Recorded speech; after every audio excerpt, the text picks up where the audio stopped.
as we continue to reflect on our vocation, His call, and His mission. We continue to look at Luke chapter 10, verses 1. We find that Jesus appointed 70 others. He sent them in pairs, and He sent them to every town and place where He Himself intended to go. What does that mean? Who are we actually? We are basically His ambassadors. His ambassadors going out to do His will. Saint Paul would very well speak about we becoming ambassadors. In Ephesians chapter 6, verses 20, Saint Paul would say, he is an ambassador in chains for the Lord.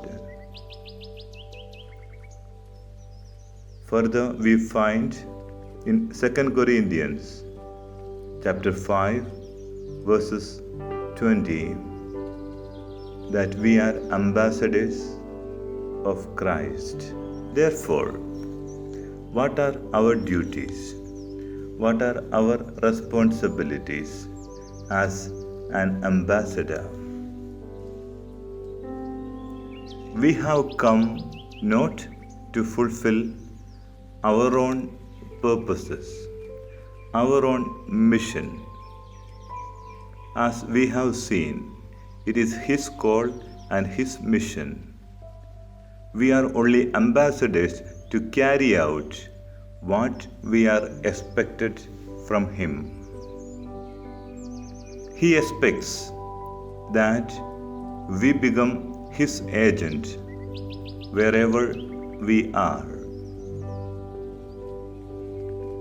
Wherever we go, whatever we do we reflect Christ?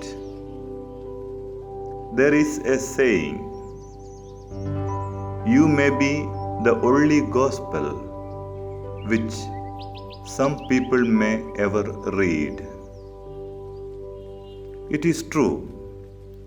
In our working place, in the marketplace, in the buses, in the trains and the flights we travel, do I reflect Christ who has sent me as an ambassador? Do I constantly ask this question to myself? How would Jesus behave in this situation now, today, and here? Do I try to read the mind of the Lord in my daily lives? In my daily lives, is there traits of Jesus being played out? He came that others may have life in its fullness.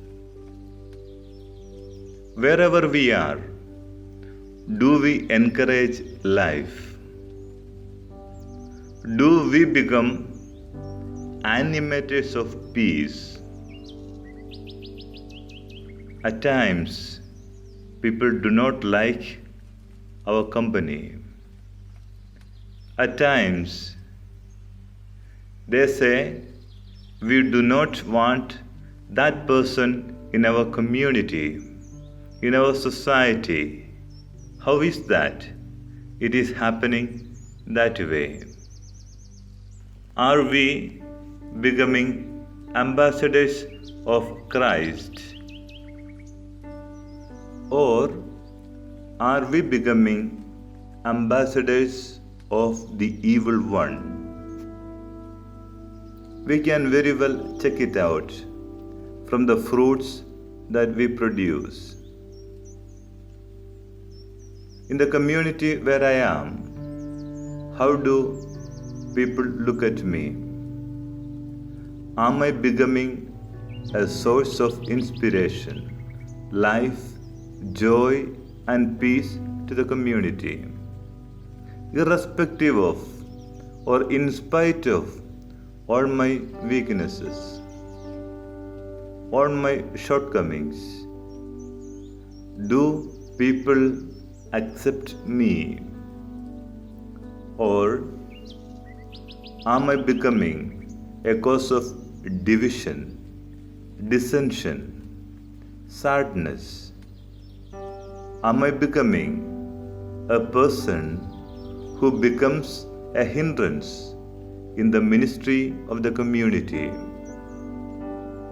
Am I becoming very well an ambassador of the evil one? I need to look at it carefully, because when the Lord called me and missioned me to be His ambassador, He had full trust in me that I will become His ambassador, that I will not further my own intentions, my own programs and projects, leave alone the projects of the evil one. Am I furthering my own interest in the community and in the mission I am entrusted to? Am I busy with gaining a name for myself? Is my mission a mission to build up a kingdom for myself? Am I making use of the Lord's plan for me to build up my own name and my own fame? Do I ever think that if I am not in this place, in this job will never work, this ministry will collapse? Maybe if we start doing that, remember, we are busy building up our own kingdom. Am I more interested in having things for me? Am I becoming more important than the Lord who has sent me as an ambassador? We are building up name and fame for ourselves. We are very well far away from being the ambassadors of Christ, as Paul would say.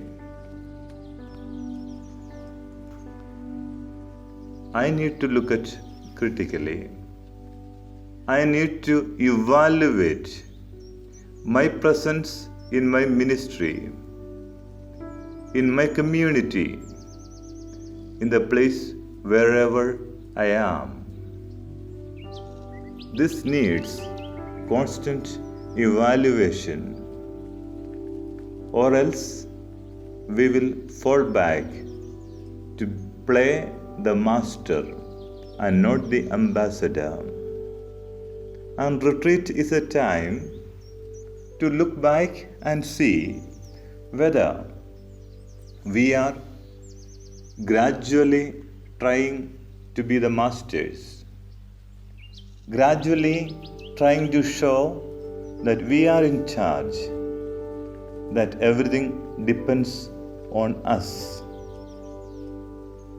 I am nobody's ambassador. I am in charge.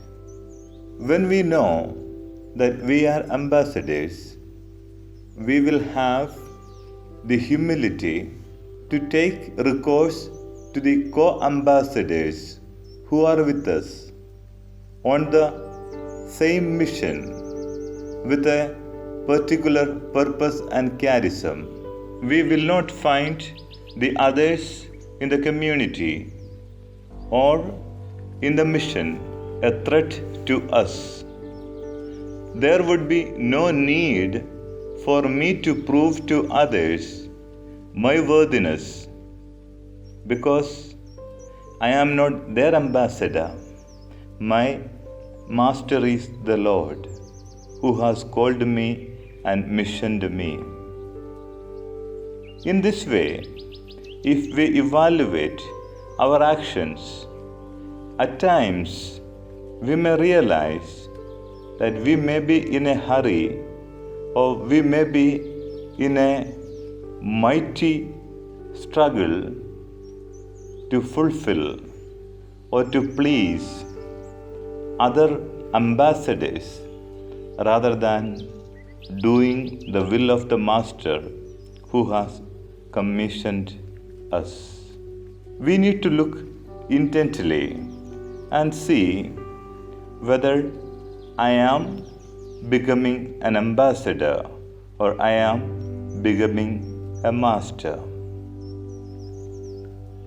Jesus sends his disciples to every town and every place where he himself intended to go. Therefore, at times we may wonder when we are sent for a subject which we may not like to study. We may be asked to do a course which we find no relevance in the context. We may be asked to go to a place to study where we do not like to go. We may murmur, we may complain, we may resent because we forget the Lord sends His men, His woman, His child, His ambassador where He wanted to be. So if I am sent for a study, for a particular purpose, particular subject, particular place, my study is one of the purposes of my going there. The other real purpose of my being in that place would be His ambassador. Do I give my 100% in spite of the fact that I do not like that subject, place, or the college, or I don't find much meaning in the things which are given to me? Because we are not in charge. He is in charge. He has given authority to our superiors to tell us what He would like us to do. Sometimes we may be sent into a community where we may not like to be, where we think we should not be. But nevertheless, we are called to go to that community. We are called to be ambassador there. We may not like somebody in that community, or we may not like the mission entrusted there. We may have our own plans, and those plans does not go hand in hand with what the superiors have asked us to do. Can we accept it as a mission of being an ambassador in that place because Jesus intends to be there? Can I take Him there? Can I reflect Him in the place where I am assigned to go, in the community where I am to live in? Do I have the love and the freedom to accept things from His hand? Do I love Him enough that even if things which are given to me I find difficult, I would accept it? Not because I like it, but because I love Him. And He wants me to be there as His ambassador in that community, with that person, taking that subject, doing that job, being with those people. Do I prefer to love Him more than prefer to give in to my likings and dislikes? What do I look for in my life? The will of the one who has called me, or my own likings and dislikes? What are my priorities? Have I loved Him enough that even if He gives the bitterest chalice in my hand, that I am willing to accept it and drink it? Does my love exceed my own likes and dislikes of things? When we come to the Old Testament, we have ample examples of people asked to do what they thought was useless, or what an ordinary person might think as stupid. Take the example of Abraham. Genesis chapter 22 verse 2. He is asked to sacrifice his only son, when the promise of the Lord remains that he would be made father of nations. But the only son whom he has, he is asked to sacrifice. He might not have liked this idea of sacrificing his own son. He might have had his own problems in accepting this mission from God. He might have been struggling within for days on end, coming into terms with this reality that he had to sacrifice his son. But his love for God exceeds his likes and his dislikes, his understanding and his common sense, his wisdom and his rationale. He puts all of them aside, and he is willing to do what he is asked of by God the Father. We further find that Abraham is also asked to leave his place and kith and kin and go away to the unknown territory. In Genesis chapter 12 verses 1. He does it. He does it with obedience and love. When we come to Joseph, we find there is no rationale behind him being put in the well, nor him being sold as a slave, or further, him being a victim of the lust of Potiphar's wife. All that gave him was jail.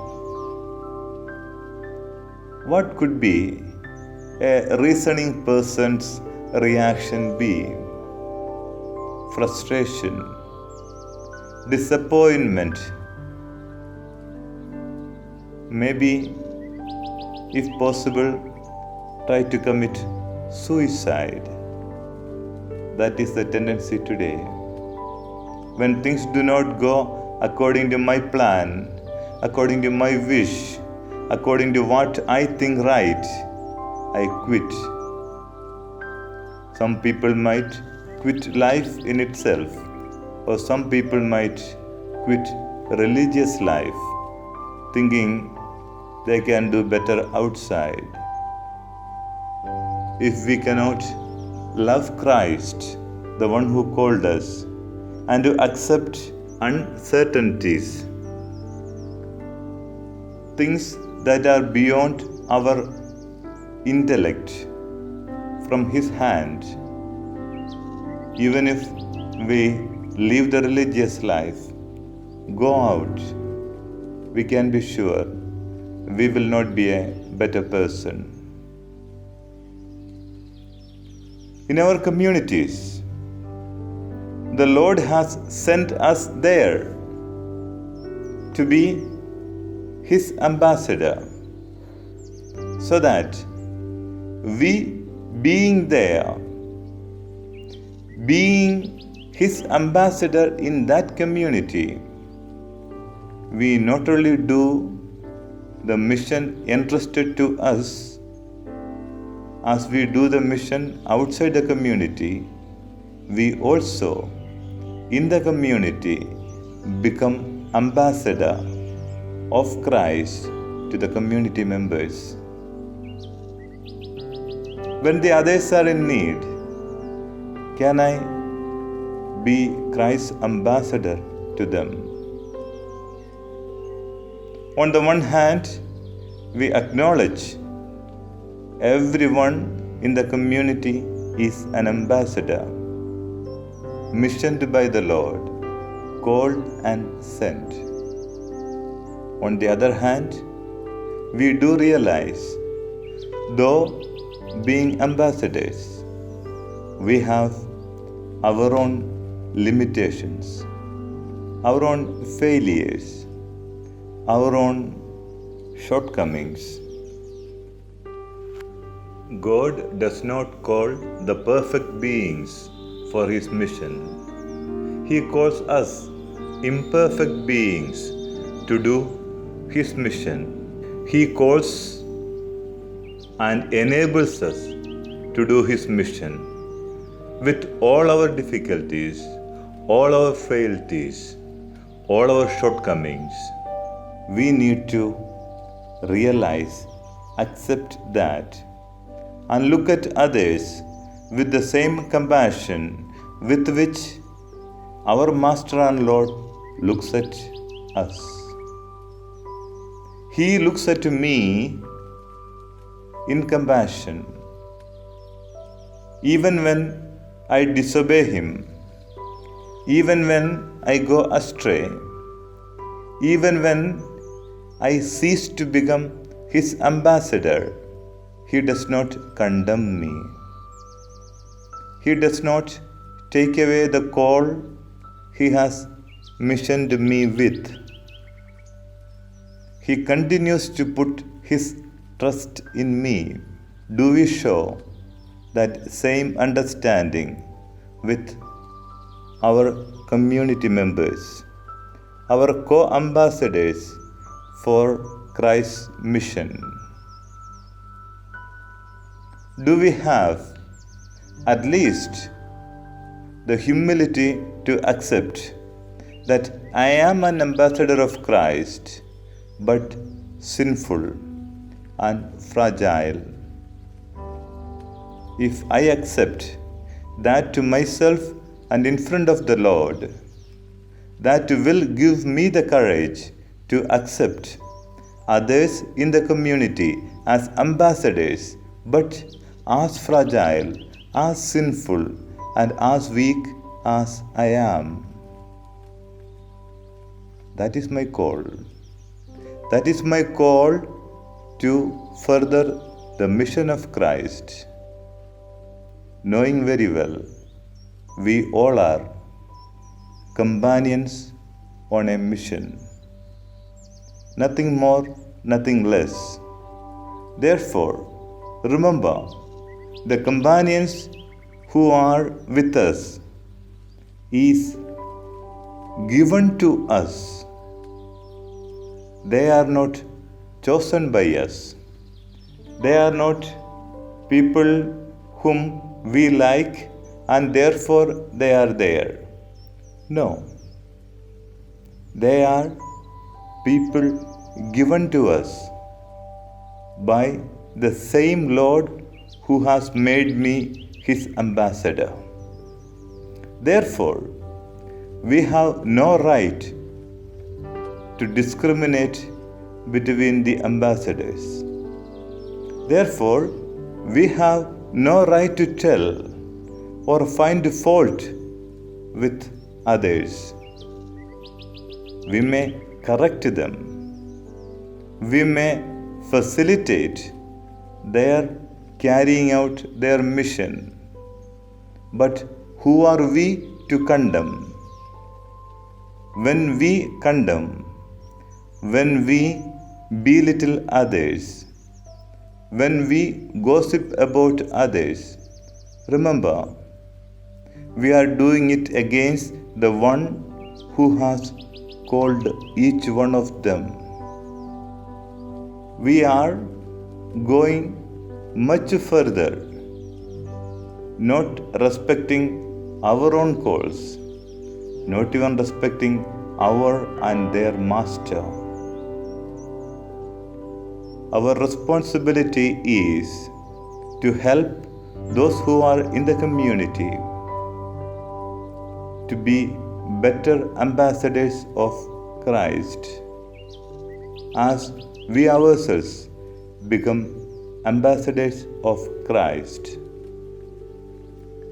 As we reflect on becoming ambassador in our mission, in our community, in wherever we are, in all that we do, 24/7,